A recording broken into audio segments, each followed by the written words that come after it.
നമസ്കാരം, goodness evening ന്യൂസിലേക്ക് സ്വാഗതം. പ്രധാന വാർത്തകൾ.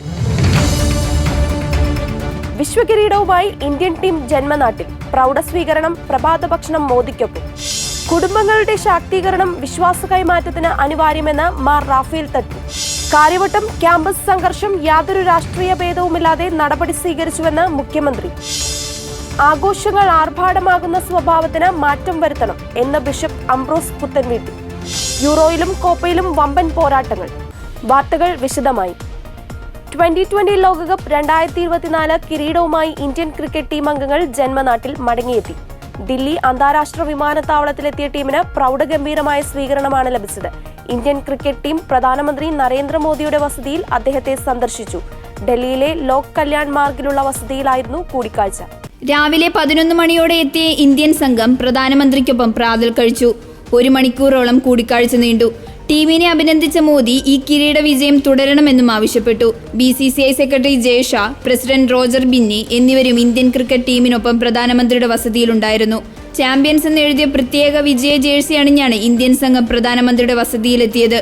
ഉച്ചയ്ക്ക് 1 മണിയോടെ പ്രധാനമന്ത്രിയുടെ വസതിയിൽ നിന്ന് ടീം ഡൽഹി വിമാനത്താവളത്തിലേക്ക് തിരിച്ചു. അവിടെ നിന്ന് ഓപ്പൺ ബസ് പരേഡിനായി മുംബൈയിലേക്ക് തിരിക്കും. രാവിലെ 6 മണിയോടെ എയർ ഇന്ത്യയുടെ പ്രത്യേക വിമാനത്തിലാണ് ഇന്ത്യൻ ടീം ഡൽഹിയിലെത്തിയത്. പിന്നാലെ ITC മൗര്യ ഹോട്ടലിലേക്ക് പോയ ഇന്ത്യൻ ടീം വിമാനത്താവളത്തിനും ഹോട്ടലിനും പുറത്ത് തടിച്ചുകൂടിയിരുന്ന ആരാധകർക്കൊപ്പം കിരീട വിജയം ആഘോഷിച്ചു. ഹോട്ടലിൽ തയ്യാറാക്കിയ പ്രത്യേക കേക്ക് ഇന്ത്യൻ സംഘം മുറിച്ചു. കുടുംബങ്ങളുടെ ശാക്തീകരണം വിശ്വാസ കൈമാറ്റത്തിന് അനിവാര്യമെന്ന് സിറോ മലബാർ സഭ major archbishop Mar Raphael Thattil. ക്രിസ്തു ശിഷ്യനും ഭാരതത്തിന്റെ അപ്പോസ്തലനുമായ മാർ തോമാസ് ലീഹായുടെ ദുഃഖാര തിരുനാളിനോടും സഭാദിനത്തോടും അനുബന്ധിച്ച് സിറോ മലബാർ സഭയുടെ കേന്ദ്ര കാര്യാലയമായ മൗണ്ട് സെയിന്റ് തോമസിൽ നടന്ന പൊതുസമ്മേളനം ഉദ്ഘാടനം ചെയ്ത് സംസാരിക്കുകയായിരുന്നു അദ്ദേഹം.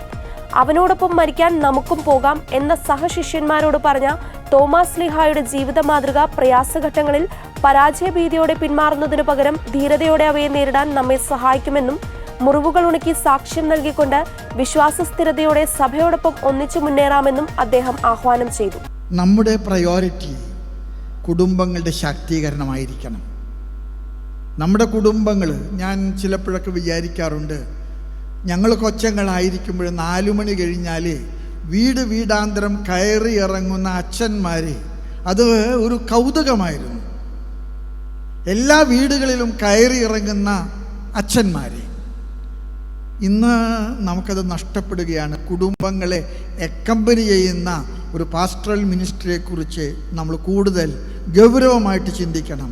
പ്രത്യേകിച്ച് കാലഘട്ടം കുടുംബങ്ങളെ തകർത്ത് തരിപ്പണമാക്കുന്ന ഈ കാലയളവിൽ കുടുംബങ്ങളുടെ മുറിവുകൾ വെച്ച് കെട്ടുന്ന നല്ല ഇടയന്മാരുടെ പരിശീലനം നമ്മൾ ഉറപ്പാക്കണം.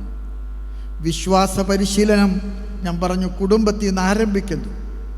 അത് ഇന്ന് ശാസ്ത്രീയമായ സംവിധാനങ്ങളിലൂടെയും സാങ്കേതികമായ വിദ്യകളിലൂടെയും നമ്മൾ കുറേ കൂടെ ആകർഷകമാക്കിയിട്ടുണ്ട്.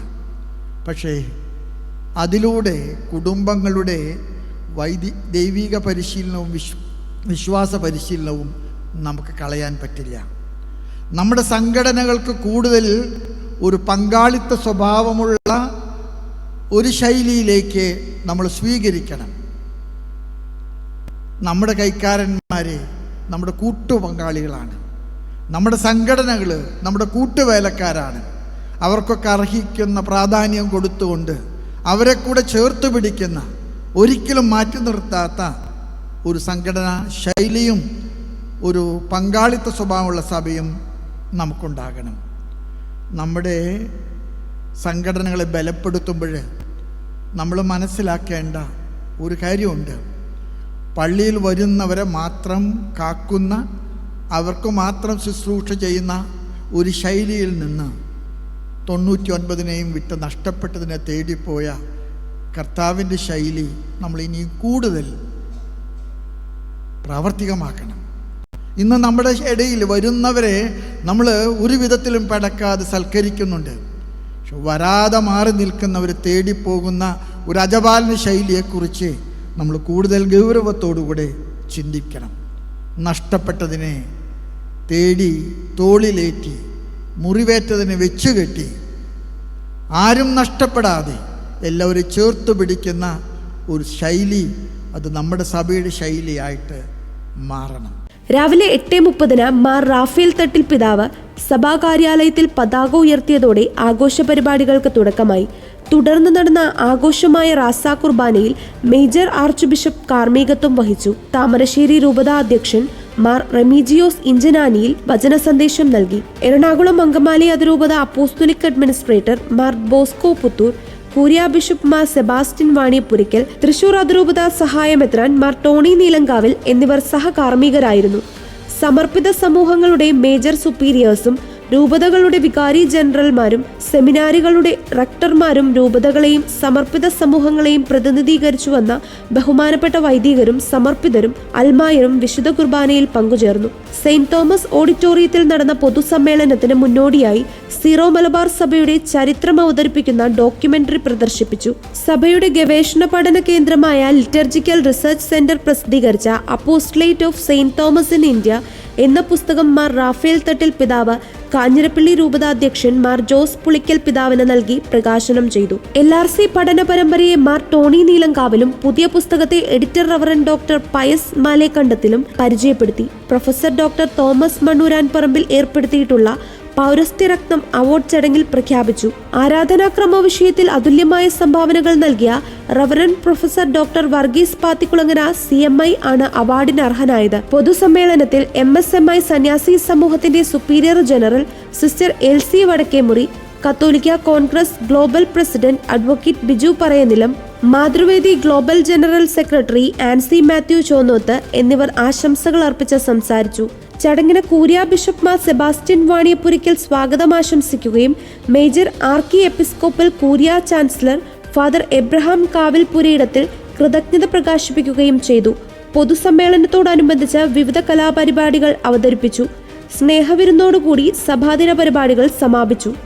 സമകാലിക സാഹചര്യത്തിൽ കത്തോലിക്ക സമുദായത്തിന്റെ രാഷ്ട്രീയ സാമൂഹിക വക്താക്കൾ കത്തോലിക്ക കോൺഗ്രസ് എന്ന സീറോ മലബാർ സഭയുടെ major archbishop Mar Raphael Thattil, കത്തോലിക്ക കോൺഗ്രസ് ഗ്ലോബൽ സമിതിയുടെ 2024-27 വർഷത്തെ ഭാരവാഹികളുടെ സ്ഥാനാരോഹണ ചടങ്ങ് കാക്കനാടുള്ള സീറോ മലബാർ സഭ ആസ്ഥാനമായ മൗണ്ട് സെയിന്റ് തോമസിൽ വെച്ച് ഉദ്ഘാടനം ചെയ്ത് സംസാരിക്കുകയായിരുന്നു അദ്ദേഹം. സ്ഥാനമൊഴിഞ്ഞ ഗ്ലോബൽ പ്രസിഡന്റ് അഡ്വക്കേറ്റ് ബിജു പറനിലയത്തിന്റെ നേതൃത്വത്തിൽ ആഗോളതലത്തിൽ സംഘടന നടത്തിയ മുന്നേറ്റത്തിന് ഊർജം കൂട്ടുവാൻ രാജീവ് കൊച്ചുപറമ്പിലിന്റെ നേതൃത്വത്തിലുള്ള പുതിയ സമിതിക്ക് കഴിയണമെന്ന് അദ്ദേഹം ആഹ്വാനം ചെയ്തു. സംഘടന കരുതലും സ്നേഹവും പകർന്നു നൽകിയപ്പോൾ ലോകമെങ്ങുമുള്ള സമുദായ നേതാക്കൾ കത്തോലിക്ക കോൺഗ്രസിന്റെ കൂടെ അണിനിരന്നു എന്ന അധ്യക്ഷ പ്രസംഗം നടത്തിയ അഡ്വക്കേറ്റ് ബിജു പറനിലയം പറഞ്ഞു. ബിഷപ്പ് മാർ റെമീജിയോസ് ഇഞ്ചനാനിയിൽ സമ്മേളനത്തിൽ മുഖ്യ സന്ദേശം നൽകി. വിദേശ കുടിയേറ്റം വർദ്ധിച്ചു വരുന്ന സാഹചര്യത്തിൽ പ്രവാസി സമൂഹത്തിന്റെ ഇടയിൽ പ്രത്യേകിച്ച് ഗൾഫ് മേഖലയിൽ കത്തോലിക്ക കോൺഗ്രസ് പ്രവർത്തനം സംഘടിത രീതിയിൽ ക്രമീകരിക്കണമെന്ന് അദ്ദേഹം പറഞ്ഞു. സീറോ മലബാർ സഭ curia bishop Mar Sebastian Vaniyapurackal, father Benny Mundanatt, Syro Malabar Mathruvedi general secretary Ancy Mathew, SMYM global president advocate Sam Sunny എന്നിവർ യോഗത്തിൽ ആശംസ അർപ്പിച്ചു. ഗ്ലോബൽ പ്രസിഡന്റായി രാജീവ് കൊച്ചുപറമ്പിൽ, ജനറൽ സെക്രട്ടറിയായി പ്രൊഫസർ ജോസുകുട്ടി ഒഴുക്കയിൽ, ട്രഷററായി അഡ്വക്കേറ്റ് ടോണി പഞ്ചങ്കുന്നൽ എന്നിവർ 55 അംഗ ഭാരവാഹി സമിതിയും 150 അംഗ ഗ്ലോബൽ പ്രവർത്തക സമിതിയും സത്യപ്രതിജ്ഞ ചെയ്ത യോഗത്തിൽ വെച്ച് അധികാരം ഏറ്റെടുത്തു. Shri VV Augustine, Jacob Mundackal, doctor Joby Kakkassery, professor KM Francis, Rajesh John, Benny Antony, Treesalis Sebastian, Davis Edakkaluthoor, Benny Mathew എന്നിവർ യോഗത്തിൽ സംസാരിച്ചു. ഇന്ന് ഇവിടെ കത്തോലിക്ക സഭയുടെ അഥവാ സീറോ മലബാർ സഭയുടെ സമുദായ സംഘടനയായ കത്തോലിക്ക കോൺഗ്രസ്സിന് പുതിയ ഭാരവാഹികളെ കിട്ടിയിരിക്കുന്ന ദിവസമാണിത്. ഇന്ന് അവർ സ്ഥാനം ഏറ്റെടുത്തു കഴിഞ്ഞു. ഈ സഭയുടെ തലവനും പിതാവുമായ അഭിമന്യ മാർ റാഫേൽ തട്ടിൽ മേജർ ആർച്ച് ബിഷപ്പ് അവരെ സ്ഥാനം ഭരമേൽപ്പിക്കുകയാണ് ചെയ്തത്. ഇത്രയും നാളും ബഹുമാനപ്പെട്ട അഡ്വക്കേറ്റ് ബിജു പറയനില സാറിൻ്റെ നേതൃത്വത്തിൽ കത്തോലിക്ക കോൺഗ്രസ് പ്രവർത്തിക്കുകയായിരുന്നു. കത്തോലിക്ക കോൺഗ്രസ്സിനെ ബിജു സാറ് ഗ്ലോബൽ തലത്തിൽ വളർത്തിയത് നന്ദിയോടെയാണ് ഞാൻ ഈ അവസരത്തിൽ ഓർക്കുന്നത്. എല്ലാ രാജ്യങ്ങളിലുമുള്ള നമ്മുടെ സീറോ മലബാർ സഭാംഗങ്ങളെ ചേർത്ത് നിർത്തി അവരിലൂടെ ഈ സമുദായ സംഘടന വളർത്തിയെടുത്തു. അതിന് സാറിനോടും സാറിൻ്റെ ടീമിനോടും വളരെയധികം നന്ദിയുണ്ട്. ഇനി മുതൽ ബിജു സാറിൻ്റെ തന്നെ വലങ്കൈയായി നിന്ന് പ്രവർത്തിച്ചിരുന്ന ജനറൽ സെക്രട്ടറി ആയിരുന്ന ബഹുമാനപ്പെട്ട പ്രൊഫസർ രാജീവ് കൊച്ചുപറമ്പിൽ സാറാണ് പുതിയ പ്രസിഡൻ്റായിട്ട് തിരഞ്ഞെടുക്കപ്പെട്ടിരിക്കുന്നത്. കത്തോലിക്ക കോൺഗ്രസ് നമ്മളുടെ സീറോ മലബാർ സഭയുടെ ഔദ്യോഗികമായ സമുദായ സംഘടനയാണ്. 107 വർഷമായി കത്തോലിക്ക കോൺഗ്രസ് കേരളത്തിൽ പ്രവർത്തിക്കാൻ തുടങ്ങിയിട്ട്. ഇപ്പോൾ കേരളത്തിൻ്റെ പരിധികൾക്കപ്പുറത്തേക്ക് കടന്ന് ലോകത്തിൻ്റെ എല്ലാ ഭാഗങ്ങളിലും കത്തോലിക്ക കോൺഗ്രസ് ഉണ്ട്. നമുക്ക് 47 രാജ്യങ്ങളിൽ നമ്മളുടെ സാന്നിധ്യമുണ്ട്, ഭാരവാഹികളുണ്ട്, പ്രവർത്തകരുണ്ട്. കേരളത്തിലെ പ്രത്യേകമായിട്ടുള്ള സാഹചര്യത്തിൽ നമ്മുടെ ഇവിടുത്തെ സാധാരണക്കാരായ ആളുകളുടെ ജീവിത പ്രശ്നങ്ങൾ, അവരുടെ പ്രത്യേകിച്ച് കർഷകർ നേരിടുന്ന പ്രതിസന്ധികളിലൊക്കെ നമ്മൾ നിരന്തരമായിട്ട് ഇടപെടലുകൾ നടത്തിക്കൊണ്ടിരിക്കുകയാണ്. അത് ശക്തമായിട്ട് തുടരും. അതിനപ്പുറത്തേക്ക് നമ്മളുടെ സമുദായം നേരിടുന്ന വെല്ലുവിളികൾ നിരവധിയായിട്ടുണ്ട്. പ്രത്യേകിച്ച് രാഷ്ട്രീയ മേഖലയിൽ നമ്മളുടെ ആളുകളുടെ സാന്നിധ്യം കുറഞ്ഞു വരുന്നു. ഉദ്യോഗസ്ഥ തലങ്ങളിൽ നമ്മളുടെ ആളുകൾ വളരെ കുറഞ്ഞു ഇപ്പം നമ്മുടെ യുവജനങ്ങളെല്ലാം പുറത്തേക്ക് പോകുന്ന സാഹചര്യമാണ്. ഇതിനൊക്കെ നമുക്ക് ഒരു ശക്തമായിട്ടുള്ള ഒരു പ്രതിവിധി കണ്ടെത്താനുള്ള ഒരു ശ്രമം കത്തോലിക്ക കോൺഗ്രസ് ആരംഭിച്ചിരിക്കുക. നമുക്ക് പുറത്തേക്ക് പോകുന്ന ആളുകളെയും നമ്മൾ ഉൾക്കൊണ്ട്, പുറത്തേക്ക് പോകുന്ന ആളുകൾ പ്രത്യേകിച്ച് പഠിക്കാൻ വേണ്ടിയിട്ട് ജോലിക്കൊക്കെ പോകുന്ന ആളുകളെയൊക്കെ ചേർത്ത് നമ്മൾ ഒരു ഗ്ലോബൽ നെറ്റ്വർക്ക് ഫോം ചെയ്തിട്ടുണ്ട്. ആ ഗ്ലോബൽ നെറ്റ്വർക്കിൽ എല്ലാ സ്ഥലങ്ങളിൽ നിന്നുള്ള ആളുകൾ പരസ്പരം അങ്ങോട്ടും ഇങ്ങോട്ടും സപ്പോർട്ട് ചെയ്യുന്ന ഒരു മെക്കാനിസമാണ് ഉദ്ദേശിക്കുന്നത്. അതിപ്പം പയ്യെ ആരംഭിച്ചിട്ടുണ്ട്, ഭംഗിയായിട്ട് പോകുന്നു, കൂടുതൽ ശക്തിപ്പെടുത്തും. കേരളത്തിലാണെങ്കിലും നമ്മുടെ ഭാരതത്തിൻ്റെ പ്രത്യേകിച്ച് വടക്കേ ഇന്ത്യൻ മേഖലയിൽ നമ്മളുടെ മിഷണറിമാർ ഉൾപ്പെടെയുള്ള ആളുകൾ അഭിമുഖീകരിക്കുന്ന പ്രതിസന്ധികൾ വലുതാണ്. അത് നിരന്തരമായിട്ട് നമ്മൾ സർക്കാരിൻ്റെ ശ്രദ്ധയിൽപ്പെടുത്തും, വേണ്ട പ്രതികരണങ്ങൾ നടത്തും. ആ വിഷയങ്ങളിലൊക്കെ കൂടുതലായിട്ടുള്ള ഇടപെടലുകൾ നടത്താൻ വേണ്ടിയിട്ടാണ് കത്തോലിക്ക കോൺഗ്രസ് ഉദ്ദേശിക്കുന്നത്. കേരളത്തിലാണെങ്കിലും നമ്മളുടെ ആളുകളുടെ ഒരു ആത്മവിശ്വാസത്തെ കൂടുതലായിട്ട് കൂട്ടിച്ചേർത്ത് സമുദായം എന്നുള്ള വികാരമുണ്ടാക്കി ആ സമുദായത്തിൻ്റെ പ്രശ്നങ്ങൾ പരിഹരിക്കാൻ ശ്രമം നടത്തും. മറ്റുള്ള സമുദായത്തെ ഒരിക്കലും നമ്മൾ ബുദ്ധിമുട്ടിപ്പിക്കാനായിട്ടോ അവരുമായിട്ട് നമ്മൾ എന്തെങ്കിലും ഒരു തരത്തിലുള്ള ഒരു സ്പർദ്ധ ഉണ്ടാക്കാനായിട്ടുള്ള ഒരു ശ്രമം നമ്മളുടെ ഭാഗത്തു നിന്നില്ല. മറിച്ച് അവരെ ഉൾക്കൊള്ളും. പക്ഷേ നമ്മൾക്ക് ന്യായമായിട്ട് വേണ്ട നമ്മളുടെ ആളുകളുടെ ആവശ്യങ്ങൾ പരിഹരിക്കാനായിട്ട് നേടിയെടുക്കാനായിട്ടുള്ള നിരന്തരമായിട്ടുള്ള ശ്രമം കത്തോലിക്ക കോൺഗ്രസിൻ്റെ ഭാഗത്തു നിന്നുണ്ടാകും. അവയവ കച്ചവടത്തിനായി ഇറാനിലേക്ക് മനുഷ്യക്കടത്ത് നടത്തിയ സംഭവത്തിൽ അന്വേഷണം NIA ഏറ്റെടുത്തു. കേസ് അന്വേഷണം ഏറ്റെടുക്കാൻ കേന്ദ്ര ആഭ്യന്തര മന്ത്രാലയത്തിൽ നിന്ന് അനുമതി ലഭിച്ചതോടെ കൊച്ചിയിലെ NIA കോടതിയിൽ FIR സമർപ്പിച്ചു. രാജ്യാന്തരമാനങ്ങളുള്ള ഈ കേസ് NIA ഏറ്റെടുക്കുമെന്ന് നേരത്തെ തന്നെ സൂചനകളുണ്ടായിരുന്നു. നിലവിൽ ആലുവ റൂറൽ പോലീസിന്റെ പ്രത്യേക സംഘത്തിനാണ് അന്വേഷണത്തിന്റെ ചുമതല. കേസിൽ ഇതുവരെ 3 പ്രതികൾ അറസ്റ്റിലായിട്ടുണ്ട്. ഒന്നാം പ്രതി ഇറാനിലുള്ള കൊച്ചി സ്വദേശി മധു ജയകുമാറിനെ നാട്ടിലെത്തിക്കാനുള്ള ശ്രമങ്ങൾ തുടരുന്നതിനിടെയാണ് NIA കേസ് ഏറ്റെടുത്തിരിക്കുന്നത്. തൃശൂർ സ്വദേശി സാബിത് നാസറാണ് കേസിൽ ആദ്യം പിടിയിലാകുന്നത്. മുംബൈയിൽ അറസ്റ്റിലായ മനുഷ്യക്കടത്തുകാരനിൽ നിന്നാണ് സാബിത്തിനെ കുറിച്ച് അന്വേഷണ ഏജൻസികൾക്ക് ആദ്യം വിവരം കിട്ടുന്നത്. നിരന്തരം കൊച്ചി, കുവൈറ്റ്, ഇറാൻ റൂട്ടിലായിരുന്നു സാബിത്തിന്റെ യാത്ര. വൃക്ക നൽകാൻ തയ്യാറാകുന്നവരെ കണ്ടെത്തി അവരെ ഇറാനിലെയും തിരികെയും എത്തിക്കുക എന്നതായിരുന്നു ഇയാളുടെ ജോലി. വൃക്ക നൽകുന്നത് നിയമപരമാണെന്ന് വിശ്വസിപ്പിച്ച് വ്യാജരേഖകൾ തയ്യാറാക്കിയായിരുന്നു ആളുകളെ ഇറാനിലേക്ക് കൊണ്ടുപോയിരുന്നത്. വൃക്ക നൽകിക്കഴിഞ്ഞാൽ 6 ലക്ഷം രൂപയോളമാണ് ഇവർക്ക് നൽകുക. എന്നാൽ വൃക്ക സ്വീകരിക്കുന്നവരിൽ നിന്ന് 1 കോടി രൂപ വരെ ഇവർ ഈടാക്കിയിരുന്നു. ഹൈദരാബാദ് കേന്ദ്രീകരിച്ചായിരുന്നു സംഘത്തിന്റെ പ്രധാന പ്രവർത്തനം. വടക്കേ ഇന്ത്യൻ സംസ്ഥാനങ്ങളിൽ നിന്നുള്ള തൊഴിലാളികൾ, കർണാടക തുടങ്ങിയ സംസ്ഥാനങ്ങളിൽ നിന്നും ആളുകളെ ഇത്തരത്തിൽ ഇറാനിൽ എത്തിച്ചിട്ടുണ്ട്. പാലക്കാട് സ്വദേശിയായ ഷമീറും ഇത്തരത്തിൽ വൃക്ക നൽകിയിട്ടുണ്ടെങ്കിലും ഇയാളെ ഇതുവരെ കണ്ടെത്താനായിട്ടില്ല. ഇതിനു പിന്നാലെയാണ് അവയവക്കടത്തിലെ മുഖ്യ സൂത്രധാരനെന്ന് കരുതപ്പെടുന്ന ഹൈദരാബാദ് സ്വദേശി ബെല്ലംഗൺ രാമപ്രസാദിനെ അന്വേഷണ സംഘം അറസ്റ്റ് ചെയ്യുന്നത്. ഇവരുടെ പണം കൈകാര്യം ചെയ്തിരുന്നു എന്ന് കരുതപ്പെടുന്ന കൊച്ചി സ്വദേശിയും മധുവിന്റെ സുഹൃത്തുമായ സജിത് ശ്യാമിനെ പിന്നാലെ അറസ്റ്റ് ചെയ്തു. അതേസമയം സജിത് ശ്യാമിന്റെ ജാമ്യാപേക്ഷ ഹൈക്കോടതി പരിഗണനയിലാണ്. ഇസ്രായേൽ സൈന്യത്തിന്റെ നിർദ്ദേശപ്രകാരം വീട് വിട്ട് പലായനം ചെയ്ത പാലസ്തീനിലെ പ്രമുഖ ഡോക്ടറും 8 അംഗ കുടുംബവും വ്യോമാക്രമണത്തിൽ കൊല്ലപ്പെട്ടു. പാലസ്തീനിലെ പ്രമുഖ ത്വക്ക് രോഗ വിദഗ്ധൻ ഹസൻ ഹംദനും കുടുംബവുമാണ് കൊല്ലപ്പെട്ടത്. ഇസ്രായേൽ പ്രഖ്യാപിച്ച സുരക്ഷിത മേഖലയിൽ അഭയം തേടിയ കുടുംബമാണ് ആക്രമണത്തിനിരയായത്. തെക്കൻ ഗാസയിൽ നിന്ന് ഒഴിഞ്ഞു പോകണമെന്ന ഇസ്രായേൽ സൈന്യത്തിന്റെ അന്ത്യശാസനത്തെ തുടർന്നാണ് കഴിഞ്ഞ ദിവസം അർദ്ധരാത്രി ഡോക്ടറും കുടുംബവും വീട് വിട്ട് പലായനം ചെയ്തത്. സുരക്ഷിത മേഖലയായ എയ്ദർ അൽ ബലാഹ് പട്ടണത്തിലെ ഒരു കെട്ടിടത്തിൽ ഇവർ എത്തിയതിനു ശേഷമാണ് വ്യോമാക്രമണമുണ്ടായത്. ആക്രമണത്തിൽ ഹംദാൻ കുടുംബത്തിലെ 9 പേരും മറ്റു 3 പേരും കൊല്ലപ്പെട്ടു. ഖാൻ യൂനിസിന് സമീപം അൽഖരാര, ഭാനി, സുഹൈല പ്രദേശങ്ങളിൽ നിന്ന് ഒഴിയണമെന്ന തിങ്കളാഴ്ചയാണ് ഇസ്രായേൽ അന്ത്യശാസനം നൽകിയത്. ഇതോടെ ഏതാനും മാസത്തിനിടെയുള്ള 3ാമത്തെ കൂട്ടപലായനത്തിനാണ് ഇടയായത്. അതേസമയം കഴിഞ്ഞ 3 പതിറ്റാണ്ടിനിടെ വെസ്റ്റ് ബാങ്കിലെ ഏറ്റവും വലിയ ഭൂമി പിടിച്ചെടുക്കൽ നടത്തി ഇസ്രായേൽ. കഴിഞ്ഞ മാസം സർക്കാർ അംഗീകാരം നൽകിയ നടപടി ബുധനാഴ്ച പുറത്തുവന്നത്. ഭൂമി പിടിച്ചെടുക്കാൻ ഹമാസുമായുള്ള നിലവിലെ സംഘർഷം കൂടുതൽ വഷളാക്കിയേക്കും. അന്താരാഷ്ട്ര സമൂഹം ഇസ്രായേലിന്റെ നടപടി നിയമവിരുദ്ധമായാണ് കണക്കാക്കുന്നത്. വെസ്റ്റ് ബാങ്കിലുടനീളം ഇസ്രായേൽ 100-ലധികം സെറ്റിൽമെന്റുകൾ നിർമ്മിച്ചിട്ടുണ്ട്. ഇസ്രായേൽ പൗരത്വം അടക്കമുള്ള 500,000 ജൂത കുടിയേറ്റക്കാർ ഇവിടെ താമസിക്കുന്നുണ്ട്. ആഘോഷങ്ങൾ ആർഭാടമാകുന്ന സ്വഭാവത്തിന് മാറ്റം വരുത്തണമെന്ന് ബിഷപ്പ് ഡോക്ടർ അംബ്രോസ് പുത്തൻവീട്ടിൽ.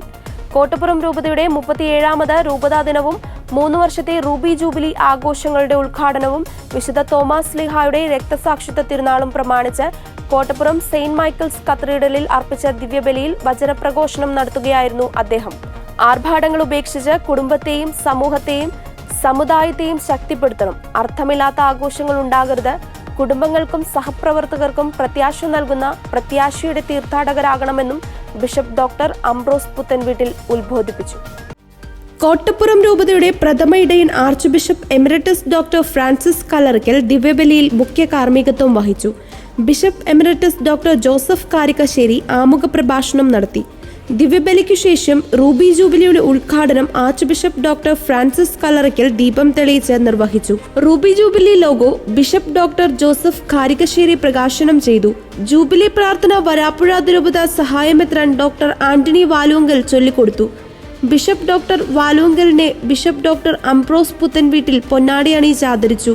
തുടർന്ന് ചേർന്ന സമ്മേളനത്തിൽ വരാപ്പുഴ അതിരൂപത അൽമായ commission associate director Shaji George മുഖ്യപ്രഭാഷണം നടത്തി. വികാരി general monsignor Roby Kalathil, chancellor father Shabu Kunnathur, family apostolate director father Nimesh Kattassery എന്നിവർ പ്രസംഗിച്ചു. വരാപ്പുഴ അതിരൂപതയുടെ വടക്കൻ പ്രദേശങ്ങൾ ഉൾച്ചേർത്ത് 1987 ജൂലൈ 3 വിശുദ്ധ ജോൺ പോൾ രണ്ടാമൻ പാപ്പയുടെ കോ ആപ്തിയൂസ് എന്ന ബൂള വഴിയാണ് കോട്ടപ്പുറം രൂപത നിലവിൽ വന്നത്. 2027 രൂപത സ്ഥാപിതമായതിന്റെ റൂബി ജൂബിലി വർഷം. 3 വർഷം നീളുന്ന റൂബി ജൂബിലിക്കാണ് തുടക്കം കുറിച്ചത്. 1987 വിശുദ്ധ തോമസ് അപ്പോസ്തലന്റെ രക്തസാക്ഷിത്വ തിരുനാളിലാണ് രൂപത സ്ഥാപിതമായത്. രൂപതയുടെ സ്വർഗീയ മധ്യസ്ഥനും തോമാസ് ലീഹയാണ്. തോമാസ് ലീഹ കപ്പലിറങ്ങിയ സ്ഥലമെന്ന പാരമ്പര്യം പ്രകീർത്തിക്കപ്പെടുന്ന മാല്യങ്കര കോട്ടപ്പുറം രൂപതയുടെ ഭാഗമാണ്. നമുക്കറിയാം, ആഘോഷം, ലത്തീൻകാരുടെ സ്വഭാവത്തിൽ ആഘോഷം എന്ന് പറഞ്ഞാൽ പലപ്പോഴും ആർഭാടങ്ങളിൽ മാത്രമായിട്ട് തീരാറുണ്ട്. ഓരോ ആഘോഷം കഴിയുമ്പോഴേക്കും ചിലപ്പോൾ ഒരുപാട് കാശ് ചിലവായി അതിനൊക്കെ അർത്ഥം ഇല്ലാതെ ആയിപ്പോകാറുണ്ട്. ഇനിയുള്ള ആഘോഷങ്ങൾക്കൊക്കെ നമുക്ക് ശരിയായ അർത്ഥം കൊടുക്കണം. 2025 സഭയുടെ തീം എന്ന് പറഞ്ഞാൽ പിൽഗ്രിംസ് ഓഫ് ഹോപ്പ്, തീർത്ഥാടക സഭ, അല്ലെങ്കിൽ നമ്മൾ പറയുന്നത് പ്രത്യാശയുടെ തീർത്ഥാടകർ. നമ്മളെല്ലാവരും നമ്മുടെ ആയിരിക്കുന്ന ഇടങ്ങളിലൊക്കെ, നമ്മുടെ കുടുംബങ്ങളിലോ സമൂഹത്തിലൊക്കെ പ്രത്യാശ കൊടുക്കാനായിട്ട് നമ്മളിനി സടകുടഞ്ഞ് എഴുന്നേൽക്കണം. നമ്മുടെ കുടുംബങ്ങൾക്കും നമ്മുടെ വ്യക്തികൾക്കും പ്രതീക്ഷയും പ്രത്യാശയും നൽകണം. നമ്മുടെ സമുദായത്തെ കെട്ടി ഉയർത്തുവാനായിട്ട് നമുക്ക് ഒരുമിച്ച് ഒരു യാത്ര, നവീകരണം ആവശ്യമാണ്. വ്യക്തിയുടെ ആത്മീയ ഭൗതിക ജീവിതത്തിൽ, സാമൂഹിക സാമ്പത്തിക രാഷ്ട്രീയ ബോധത്തിൽ ഒരു നവദിശാബോധം നമ്മുടെ കുടുംബജീവിതത്തിൽ, നമ്മുടെ ഇടവകയിൽ, നമ്മുടെ സ്ഥാപനങ്ങളിൽ, നമ്മുടെ സന്യാസ ഭവനങ്ങളിൽ, നമ്മുടെ സിനഡിൻ്റെ ആ ചിന്തകൾ വയ്ക്കുകയാണ്. കൂട്ടായ്മയും പങ്കാളിത്തവും പ്രേക്ഷിത പ്രവർത്തനവും നമുക്ക് ചേർത്ത് വയ്ക്കാൻ സാധിക്കണം.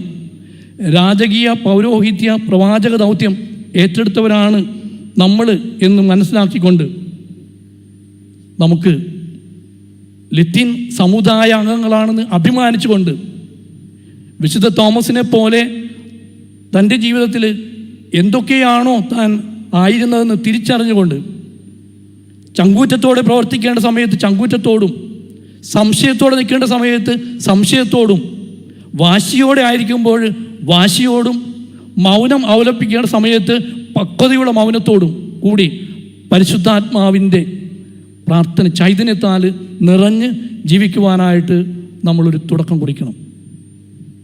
വിശുദ്ധ ഇറനേവുസിൻ്റെ ഒരു വാചകം പറഞ്ഞ് ഞാൻ അവസാനിപ്പിക്കാൻ ആഗ്രഹിക്കുകയാണ്.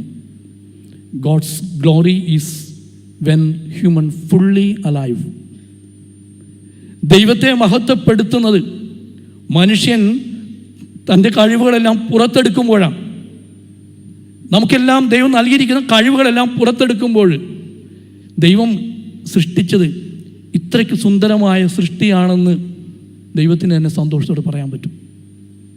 ഉൽപ്പത്തി പുസ്തകം 6-ാം അധ്യായം 6-ാം വാക്യം, വീണ്ടും ആവർത്തനം വരുത്തരുത്, മനുഷ്യനെ സൃഷ്ടിച്ചതിൽ ദൈവം സങ്കടപ്പെട്ടു എന്ന് പറയാൻ അവസരം കൊടുക്കരുത്. പറയണം, നമ്മെ നോക്കിയിട്ട് പറയണം, നമ്മെ കണ്ടിട്ട് പറയണം.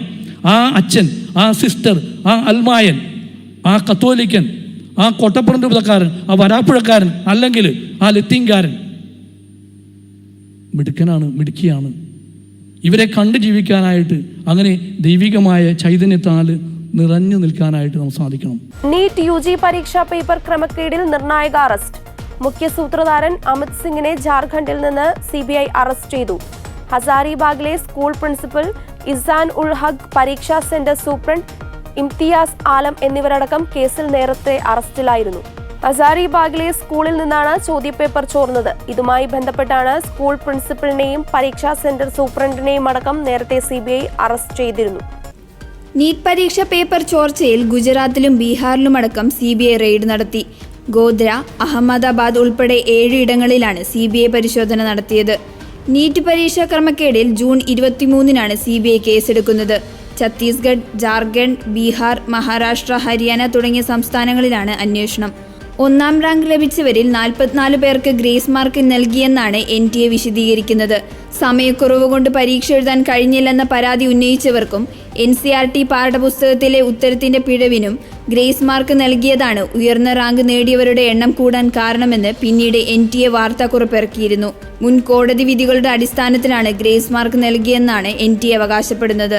ചോദ്യപേപ്പർ ചോർന്നതാണെന്ന ആക്ഷേപം ബീഹാർ പോലീസ് എടുത്ത കേസിന് പിന്നാലെ ശക്തമായി. പിന്നാലെയാണ് ചോദ്യപേപ്പർ ചോർച്ചയുടെ വിവരങ്ങൾ പുറത്തുവന്നത്. നീറ്റ് UG ചോദ്യക്കടലാസ് ചോർച്ചയുമായി ബന്ധപ്പെട്ട് കേന്ദ്ര മാനവ വിഭവശേഷി മന്ത്രാലയത്തിന്റെ പരാതിയിലാണ് CBI കേസെടുത്തത്. നാഷണൽ ടെസ്റ്റിംഗ് ഏജൻസി മെയ് 5-ന് നടത്തിയ പരീക്ഷ എഴുതിയത് 23 ലക്ഷം പേരാണ്. ജൂൺ 4-ന് ഫലം പ്രഖ്യാപിച്ചതിനു പിന്നാലെ പരീക്ഷാ നടത്തിപ്പ് സംബന്ധിച്ച ആരോപണങ്ങൾ ഉയരുകയായിരുന്നു. ഭൂമി ഇടപാടുമായി ബന്ധപ്പെട്ട കേസിൽ പണം തിരികെ നൽകി സംസ്ഥാന പോലീസ് മേധാവി S ദർവേഷ് സാഹിബ്. ഇടപാടിലെ ക്രമക്കേട് സംബന്ധിച്ച് മുഖ്യമന്ത്രിക്ക് പരാതി നൽകിയ വിവരവും പൊളിറ്റിക്കൽ സെക്രട്ടറി P ശശി ഇടപെട്ട കാര്യവും പരാതിക്കാരനായ ഉമ്മർ ഷെരീഫ് വെളിപ്പെടുത്തിയതോടെ സർക്കാരും പ്രതിരോധത്തിലായിരുന്നു. DGPയുടെ ചേംബറിൽ വച്ച് 5 ലക്ഷം രൂപ പണമായി നൽകിയെന്ന് പരാതിക്കാരൻ മുഖ്യമന്ത്രിക്ക് നൽകിയ പരാതിയിൽ വെളിപ്പെടുത്തിയത് പണമിടപാട് സംബന്ധിച്ച നിയമങ്ങൾക്ക് വിരുദ്ധമാണെന്ന റിപ്പോർട്ടുകളും ഒത്തുതീർപ്പിന് വേഗം കൂട്ടി. കരാർ പ്രകാരമാണ് ഭൂമി വിൽപ്പനയിൽ ഇടപെട്ടതെന്നും നിയമപരമായി മുന്നോട്ടു പോകുമെന്നും ആദ്യം നിലപാട് സ്വീകരിച്ച DGP ഒടുവിൽ ഒത്തുതീർപ്പിന് വഴങ്ങുകയായിരുന്നു. പണം തിരികെ കിട്ടിയാൽ കേസിനില്ലെന്ന് ഉമർ ഷെരീഫ് പറഞ്ഞിരുന്നു. ഉന്നതതലത്തിലുള്ള മധ്യസ്ഥ ചർച്ചകൾക്കൊടുവിലാണ് ഒത്തുതീർപ്പിന് കളമൊരുങ്ങിയത്. വിവാദം മുന്നോട്ടു പോകുന്നത് പോലീസ് മേധാവിയുടെ വിശ്വസ്തതയെ തന്നെ ബാധിക്കുമെന്ന് മധ്യസ്ഥരായെത്തിയവർ മുന്നറിയിപ്പ് നൽകി. ഒടുവിൽ പ്രവാസിയായ ഉമർ ഷെരീഫിൽ നിന്ന് അഡ്വാൻസായി വാങ്ങിയ മുഴുവൻ പണവും മടക്കി നൽകാൻ തീരുമാനിക്കുകയായിരുന്നു. അതീവ രഹസ്യമായായിരുന്നു നടപടികൾ. 30 ലക്ഷം രൂപയും തിരികെ നൽകി. തുടർന്ന് കോടതിക്ക് പുറത്ത് കേസ് ഒത്തുതീർപ്പായതായി അറിയിച്ച DGPയുടെയും പരാതിക്കാരന്റെയും അഭിഭാഷകർ ഇന്നലെ തിരുവനന്തപുരം അഡീഷണൽ സബ് കോടതിയിൽ അപേക്ഷ നൽകി. പണം തിരികെ നൽകുന്ന മുറയ്ക്ക് ജപ്തി നടപടികൾ ഒഴിവാക്കാമെന്നായിരുന്നു കോടതി ഉത്തരവ്. 74 ലക്ഷം രൂപയ്ക്ക് ഭൂമി വിൽക്കാൻ സമ്മതിക്കുകയും മുൻകൂറായി 30 ലക്ഷം വാങ്ങുകയും ചെയ്ത ശേഷം DGPയെയും ഭാര്യയെയും കരാർ വ്യവസ്ഥകൾ ലംഘിച്ചെന്ന പരാതിയെ തുടർന്ന് വ്യവസ്ഥകളോട് ഭൂമി ജപ്തി ചെയ്യാൻ തിരുവനന്തപുരം അഡീഷണൽ സബ് കോടതി ഉത്തരവിട്ടിരുന്നു. ഉത്തരവ് വന്നിട്ടും പണം DGP മടക്കി നൽകിയിരുന്നില്ല. DPI ജംഗ്ഷന് സമീപം താമസിക്കുന്ന മുൻ പ്രവാസി T ഉമ്മർ ഷെരീഫാണ് DGPക്കും ഭാര്യയ്ക്കുമെതിരെ കോടതിയെ സമീപിച്ചത്. കാര്യവട്ടം ക്യാമ്പസ് സംഘർഷത്തിൽ യാതൊരു രാഷ്ട്രീയ ഭേദവുമില്ലാതെയാണ് നടപടി സ്വീകരിച്ചതെന്ന് മുഖ്യമന്ത്രി. അന്വേഷണം നടത്തി ശക്തമായ നടപടി സ്വീകരിക്കുമെന്നും ഇത്തരം പ്രശ്നങ്ങൾ ഉണ്ടാകാതിരിക്കാൻ ബന്ധപ്പെട്ടവർ നടപടി സ്വീകരിക്കണമെന്നും മുഖ്യമന്ത്രി പറഞ്ഞു. കാര്യവട്ടം ക്യാമ്പസ് സംഘർഷം പ്രതിപക്ഷം നിയമസഭയിൽ ആയുധമാക്കിയപ്പോൾ മറുപടി പറയുകയായിരുന്നു മുഖ്യമന്ത്രി. തിരുവനന്തപുരം സിറ്റിയിലെ ശ്രീകാര്യം പോലീസ് സ്റ്റേഷൻ പരിധിയിലുള്ള കേരള സർവകലാശാലയുടെ കാര്യവട്ടം ക്യാമ്പസിൽ 2/7/2014 രാത്രിയും പിറ്റേന്ന് പുലർച്ചെ ശ്രീകാര്യം പോലീസ് സ്റ്റേഷന് മുന്നിലും 2 വിഭാഗം വിദ്യാർത്ഥികൾ തമ്മിൽ സംഘർഷം നടന്നതിൽ പോലീസ് കേസുകളെടുത്ത് അന്വേഷിച്ചു വരുന്നു. 2/7/2024 രാത്രി കാര്യവട്ടം മെൻസ് റിസർച്ച് ഹോസ്റ്റലിൽ പുറത്തു നിന്നുള്ള ഒരാൾ പ്രവേശിച്ചത് കാരണമുണ്ടായ തർക്കമാണ് സംഘർഷത്തിലേക്ക് നയിച്ചതായി റിപ്പോർട്ട് ചെയ്തിട്ടുള്ളത്. KSU നേതാക്കളോടൊപ്പമാണ് ക്യാമ്പസിന് പുറത്തു നിന്നുള്ള ജോബിൻസൺ എന്നയാൾ എത്തിയതെന്ന് പോലീസ് റിപ്പോർട്ടുകളിൽ നിന്ന് മനസ്സിലാക്കുന്നു. തർക്കത്തെ തുടർന്നുണ്ടായ സംഘർഷത്തിൽ 15ഓളം SFI പ്രവർത്തകർക്കെതിരെ KSU നേതാവിൻ്റെ മൊഴിയുടെ അടിസ്ഥാനത്തിൽ ശ്രീകാര്യം പോലീസ് ക്രൈം നമ്പർ 710/2024 പ്രകാരം കേസ് രജിസ്റ്റർ ചെയ്ത് അന്വേഷണം നടത്തിവരുന്നു. തുടർന്ന് KSU യൂത്ത് കോൺഗ്രസ് പ്രവർത്തകർ ശ്രീകാര്യം പോലീസ് സ്റ്റേഷൻ ഉപരോധിച്ചു. കോൺഗ്രസ് MLAമാരായ ശ്രീ ചാണ്ടി ഉമ്മൻ, ശ്രീ M. വിൻസെൻ്റ് എന്നിവർ സ്ഥലത്തെത്തി ഉപരോധത്തിന് നേതൃത്വം നൽകുകയും ചെയ്തു.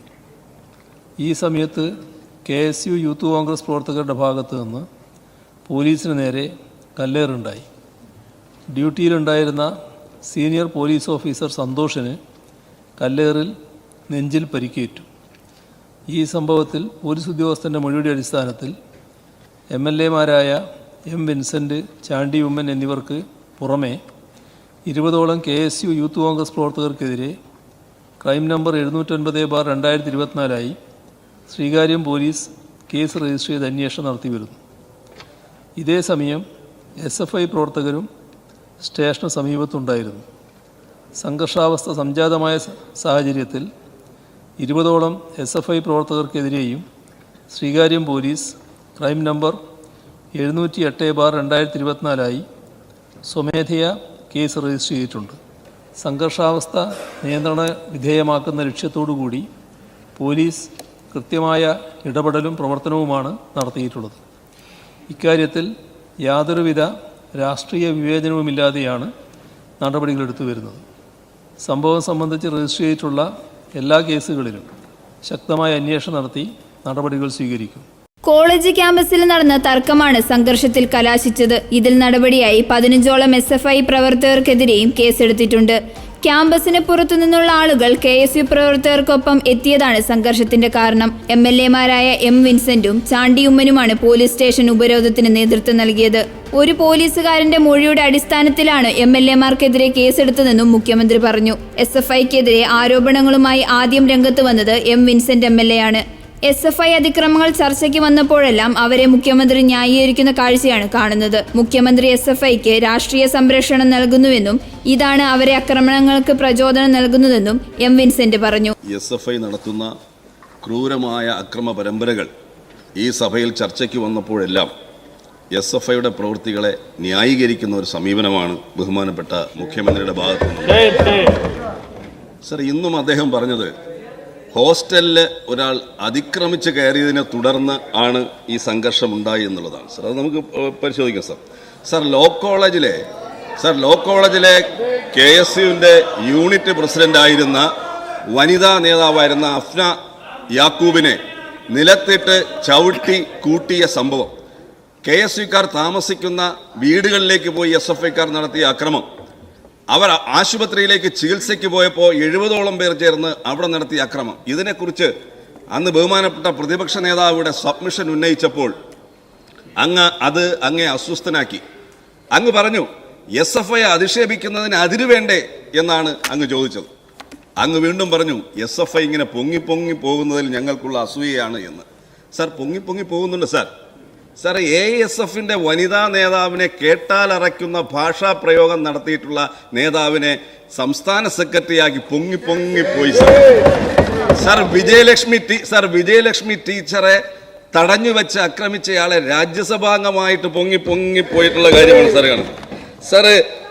സർ അതുപോലെ തന്നെയാണ് സാർ കേരളത്തിൻ്റെ മനസാക്ഷിയെ ഞെട്ടിച്ച സിദ്ധാർത്ഥിന്റെ മരണത്തിലേക്ക് നയിച്ച സംഭവങ്ങളെക്കുറിച്ച് ഇവിടെ ചർച്ച നടന്നപ്പോഴും അങ്ങെടുത്ത സമീപനം ഇത് തന്നെയായിരുന്നു സാർ. അങ്ങ് നൽകുന്ന പൊളിറ്റിക്കൽ പാട്രണേജാണ് സാർ SFIക്ക് ഈ അക്രമ പരമ്പരകൾ നടത്താനുള്ള ഊർജം പകരുന്നത്.